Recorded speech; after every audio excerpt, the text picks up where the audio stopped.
Sneakers, sneakers, sneakers, sneakers, sneakers everywhere. We were in Shoe Butter's shoe apartment the other day and it was amazing to see wall-to-wall sneakers, floor-to-ceiling sneakers. It was an absolutely incredible sight to behold. Great to have him and Mark back on YouTube, back dropping content from the shoe apartment. It's an incredible feeling. But as I say, as always, we keep the sneakers front and center, and we're going with that as usual. So the butter movement stuff will come at the end of the video. There's information about what's going to be happening this week with Shoe Butter and Mark and the shoe apartment, so we'll leave that till later. But for now, what we're getting into is the Nike Kobe 4 Protro Snakeskin.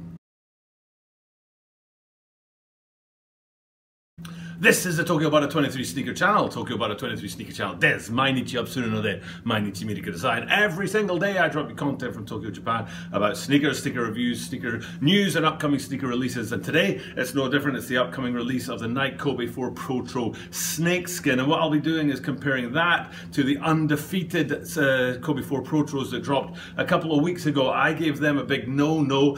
These guys I'm giving a big yes. And stick around to find out why in this video. Speaking of this video, it is a YouTube video, and YouTube videos need subscribers to help the channel grow, so please hit that subscribe button down below. We've blasted through 700 subscribers and we're on our way with Shoe Butter at my back. I think this thing's going to grow, and it's going to grow fast, so get in, subscribe to the channel and join the biggest sneaker gang in the world. And as I say at the start of every one of my videos, I'm here in Tokyo, Japan, so I say in Japanese, Toroku yoroshiku onegaishimasu. Senshu 700人の登録を超えたので、どんどんチャンネルが大きくなっていって、そろそろ1000人超えることになるかなということになりますので、ぜひ登録よろしくお願いします。Okay, without further ado, as I smother my words, let's get into this sneaker and talk about what's going on with this Nike Kobe 4 Protro Snakeskin. Now, I talked about the undefeated earlier and I didn't like it. Especially, there were two things about the undefeated Protro 4s that I didn't like.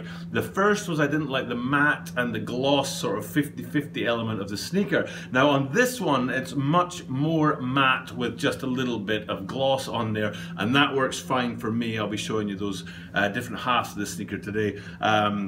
And also, one of the things I didn't like about the undefeateds was there was a sort of, I don't know, a rainbow effect going on when you shone a light on it that I didn't really dig. And again, that's gone, and we're left with the classic looking Protro 4. To me, it's an absolutely bonny sneaker, and I definitely would recommend you guys out there picking it up.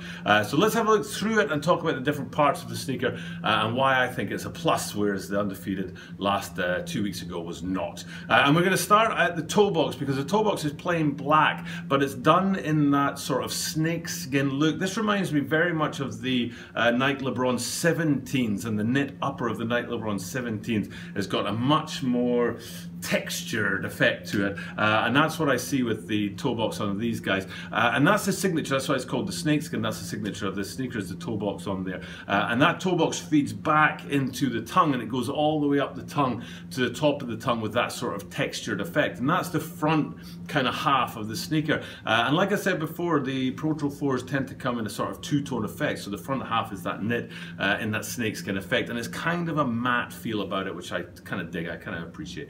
And as we go up that tongue, we get to the top of the tongue, there's the Kobe, I shouldn't say Kobe because that's the Japanese city, Kobe, the Kobe logo up there on the tongue, and it starts, this is the first place where we see this double patterning effect going on with the yellow and the blues that are the signature colors of this sneaker.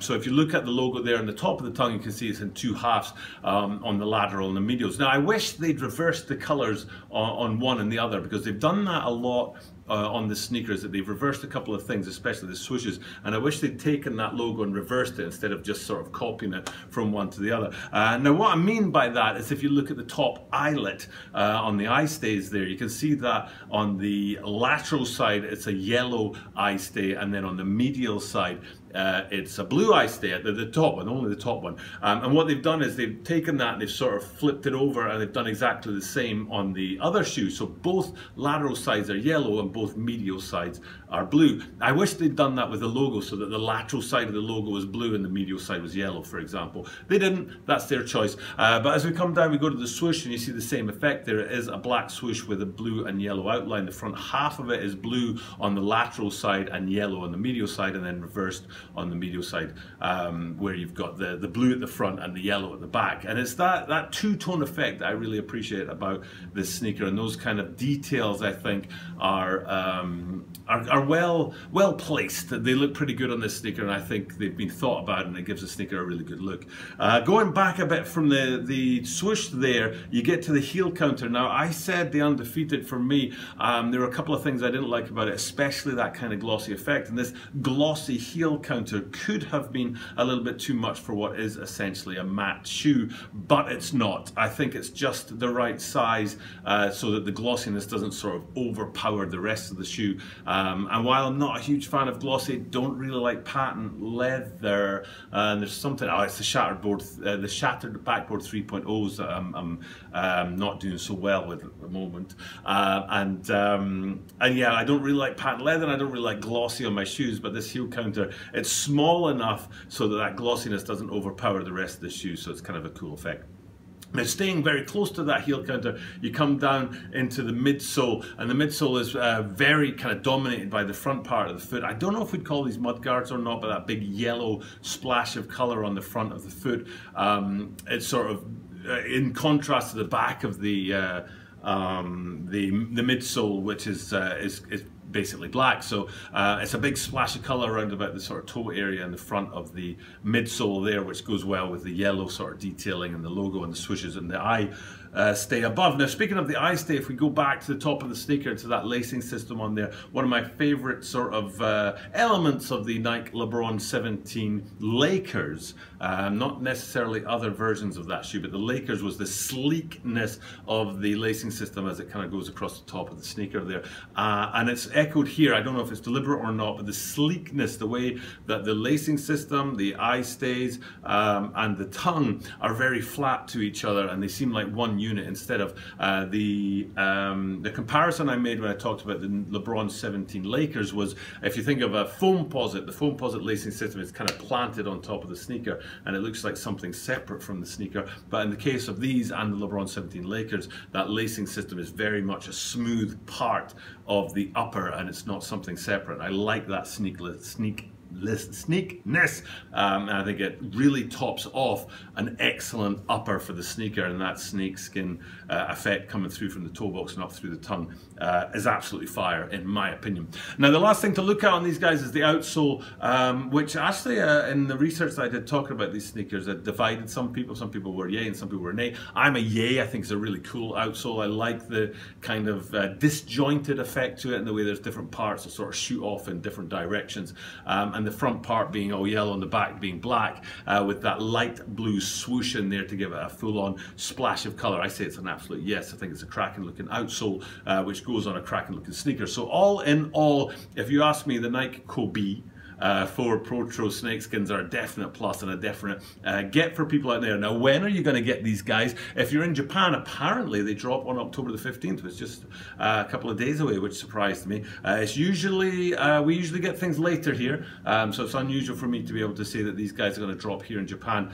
a full 2-3 weeks before they drop elsewhere on November the 2nd. So it'll be interesting to see if that actually comes true, and these guys drop here before anywhere else in the world. But at the moment, what it says is October 15th for Japan, and the rest of the world, actually I think it says October 15th for Asia, and the rest of the world is November the 2nd. So we'll see if that comes to pass or not, but for me, a very nice looking sneaker, and I hope a lot of people out there grab these with both hands. They're definitely not going to end up in the sales bin, if you know what I'm saying.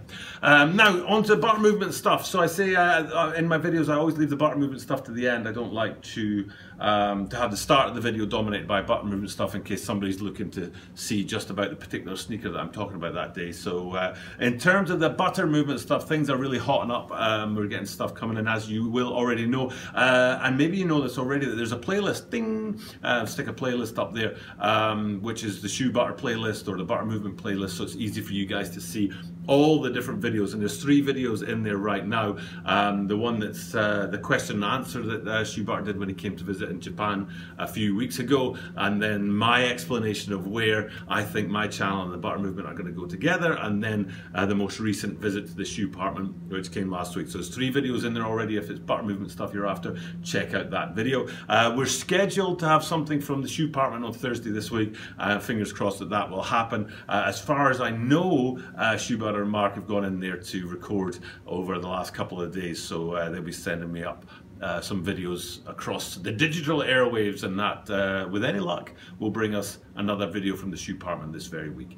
And that's about it for me today. Thank you guys for checking out my content, trying very hard to keep the channel going, working full time, got a family, young family, you know, now got the Shoe Butter element coming in and the daily drop, so it's not the easiest thing in the world to keep this thing afloat, but what is definitely helping keep it afloat is all those Butter Movement guys out there who are dropping the positive comments, and giving me and Shoe Butter something to kind of drive the engine, give us a bit of energy to do this thing and keep this thing on track. So thank you very much to you guys out there for the positivity. Thank you for kind of helping me keep the energy for this channel, and thank you for tuning in every day. The watch time is as important as the subscribers these days, so both of those I appreciate very much. Thanks for checking out the whole of the video. But for now, it's time for me to sign off. Thank you very much, and as I do this every single day, I get to confidently say at the end of my videos that you are guaranteed to see me tomorrow.